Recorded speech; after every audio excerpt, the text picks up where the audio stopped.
Hello everyone. Electrostatics में आज की वीडियो का जो टॉपिक है वो है vector form of Coulomb's law. ठीक है, लास्ट वीडियो में हमने क्या पढ़ा था, कूलॉम्स लॉ को नॉर्मल मैथमेटिकल फॉर्म में। ठीक है, तो आज है वेक्टर फॉर्म में। वेक्टर क्या होता है, कोई भी क्वांटिटी जिसमें डायरेक्शन होती है। तो कूलॉम्स लॉ यानी जो फोर्स ऑफ अट्रैक्शन और रिपल्शन है उसको प्रॉपर डायरेक्शन के रूप में लिखना, वो है वेक्टर फॉर्म कूलॉम्स लॉ का। तो इसके लिए हम जैसे कि डायग्राम से समझ लेते हैं। माना हमारे पास कोई चार्ज है Q1 और ये कोई दूसरा चार्ज उससे r डिस्टेंस पे है Q2। ठीक है, ये भी पॉजिटिव चार्ज ही है, तो दोनों पॉजिटिव चार्ज हैं। ठीक है, इनके बीच में कैसा फोर्स लगेगा, रिपल्सन। ठीक, तो ये इधर को रिपल होगा और ये इधर को। ठीक है, तो इसको कैसे डिनोट करते हैं कि force on first due to second, यानी पहले चार्ज पे सेकंड चार्ज के कारण फोर्स, वो उसकी डायरेक्शन है इधर को। ठीक, ये वेक्टर क्वांटिटी है तो इसको एरो से डिनोट करते हैं।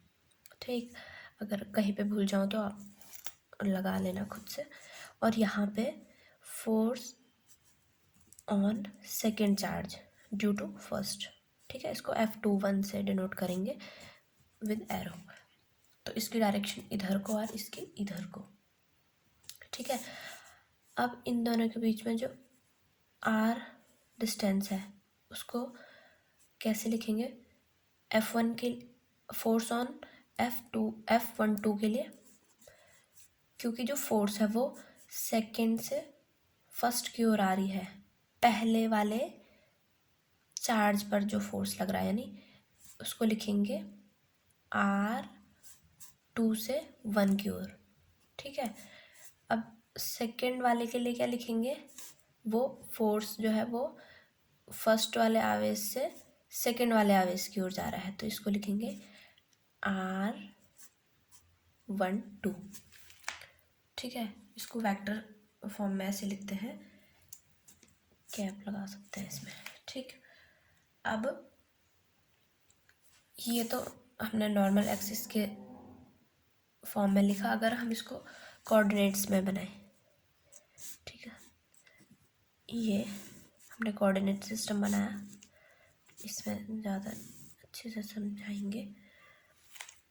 ये इसका ओरिजिन पॉइंट, माना यहाँ से कोई पॉइंट चार्ज प्लस Q1 और यहाँ पे कोई सेकेंड चार्ज Q2 है, दोनों पॉजिटिव चार्ज हैं।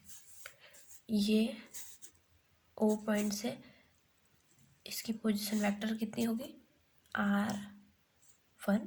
ठीक, और सेकेंड वाले की R2 कैप। ठीक, अब दोनों क्या है, पॉजिटिव चार्जेस हैं, तो इनमें रिपल्सन फोर्स लगेगा, है ना। तो Q1 पे कैसा फोर्स लगेगा, इसको कैसे डिनोट करेंगे, F ऑन, यानी फोर्स ऑन Q1 किसके कारण लग रहा है, Q2 के कारण। ठीक, तो F12। ओके, और फोर्स ऑन, इसकी डायरेक्शन इधर को होगी, तो इसको कैसे लिखते हैं, force on second charge due to first charge, यानी पहले चार्ज के कारण सेकेंड पर फोर्स। ठीक, उसको दिखाते हैं F21 से, और ये वेक्टर। ठीक है, अब इनके पोजीशन वेक्टर कैसे लिखेंगे, Q1 से Q2 की ओर फोर्स जा रहा है और Q2 से Q1 पे फोर्स लग रहा है, ये F12। तो F12 के लिए पोजीशन वेक्टर कैसे लिखेंगे, क्योंकि फोर्स इसके कारण लग रहा है। ठीक, तो R2 से 1 की ओर फोर्स लग रहा है। ठीक, और फोर्स ऑन सेकेंड चार्ज कहाँ किस चार्ज के कारण लग रहा है, सेकेंड यानी इसकी जो फोर्स की डायरेक्शन होगी यानी पोजीशन वेक्टर वो होगा R1 से 2 की ओर। ठीक है, इसके लिए पोजीशन वेक्टर ये होगा और फोर्स 1 2 के लिए पोजीशन वेक्टर R∩1 2 1। ठीक है, इसको समझे या हम ऐसे समझ सकते हैं इसको दोबारा कि जो फर्स्ट वाले पे फोर्स लग रहा है, फोर्स ऑन फर्स्ट सेकंड वाले के कारण उसकी डायरेक्शन कहाँ से है, किसके कारण लग रहा है, सेकंड वाले के कारण पहले की तरफ। ठीक है, यानी सेकंड से पहले की तरफ फोर्स लग रहा है और सेकंड वाले पे फोर्स यहाँ से इस पोजीशन से सेकंड पोजीशन पे लग रहा है।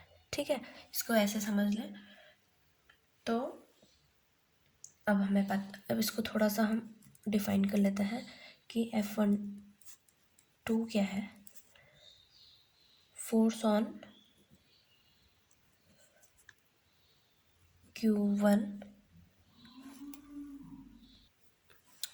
F12 क्या है, force on Q1 due to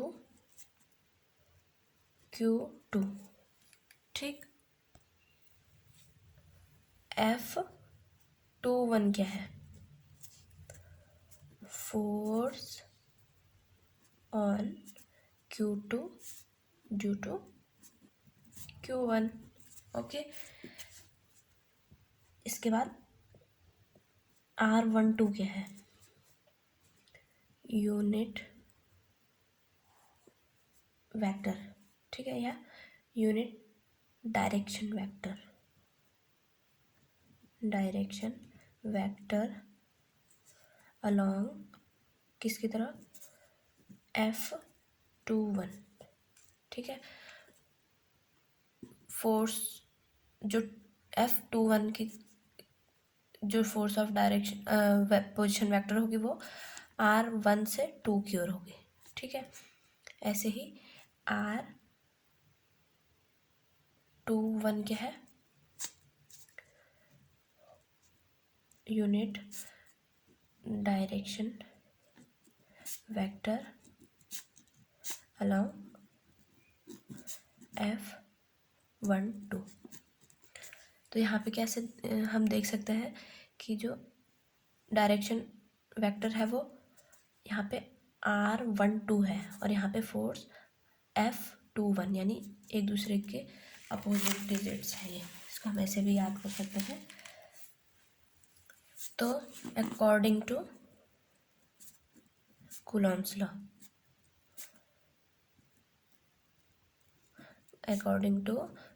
law, क्या है, हमारे पास फोर्स F21। ठीक है, पहले के कारण दूसरे पर force F21 is equal to 1/4πε0 Q1 Q2 upon R²। और इसका पोजीशन वेक्टर यूनिट क्या था, R12 कैप। इसको इक्वेशन 1 मान लें। ठीक, next force on first due to second कैसे कर ले, 1/4πε0 Q1 Q2 अपॉन R²। तो R कैप ये 1 2 है तो ये 2 1। ठीक, तो ये क्या हो गया, दोनों की फोर्स, दोनों पर फोर्स कैलकुलेट कर ली। अब टोटल फोर्स कितना लग रहा है वो निकालेंगे। इसके लिए सबसे पहले हमें यहाँ पे हम क्या देख रहे हैं, इस पोजीशन वेक्टर में R12 की जो डायरेक्शन है वो बिल्कुल अपोजिट है R21 कैप की। ठीक है, तो हम इसको कैसे लिख सकते हैं कि R12 cap is equal to, ये इक्वल तो है क्योंकि डिस्टेंस तो सेम है लेकिन अपोजिट डायरेक्शन में है। ठीक है, माइनस ऑफ R∩21। ठीक है, ये क्वेश्चन हम इसको 3rd मान लेते हैं। अब इक्वेशन थर्ड से। फर्स्ट में वैल्यू रख लें बाय इक्वेशन थर्ड, ठीक। तो F21 कितना आएगा, 1/4πε0 Q1 Q2 अपॉन R²। और यहाँ पे R12 की जगह हम किसकी वैल्यू रख देंगे, ये वाली वैल्यू, ठीक है। ये कितनी है, -R21 कैप। ओके, ये आ गई इक्वेशन नंबर 4। अब हम कंपेयर करें, comparing equation 4, comparing equation 4 and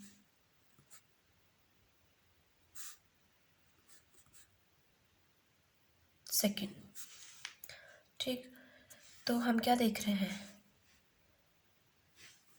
F(1,2), ठीक है, इनकी वैल्यू सेम है, 1/4πε0 Q1 Q2 upon R² minus R21 cap, ठीक है।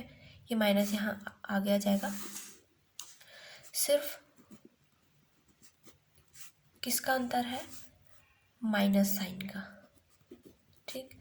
तो हम क्या कह सकते हैं कि दोनों चार्जेस के बीच में फोर्स इक्वल है, सिर्फ उनकी जो डायरेक्शन है वो कैसी है, अपोजिट। यानी जो यहाँ पे नेगेटिव साइन है ये क्या डिनोट करता है, डायरेक्शन ऑफ फोर्स,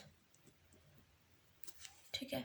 तो F12 is equal to minus of F21 का मतलब ये हुआ कि दोनों चार्जेस के बीच में जो फोर्स है, ठीक है, वो एक दूसरे के अपोजिट डायरेक्शन में लग रहा है।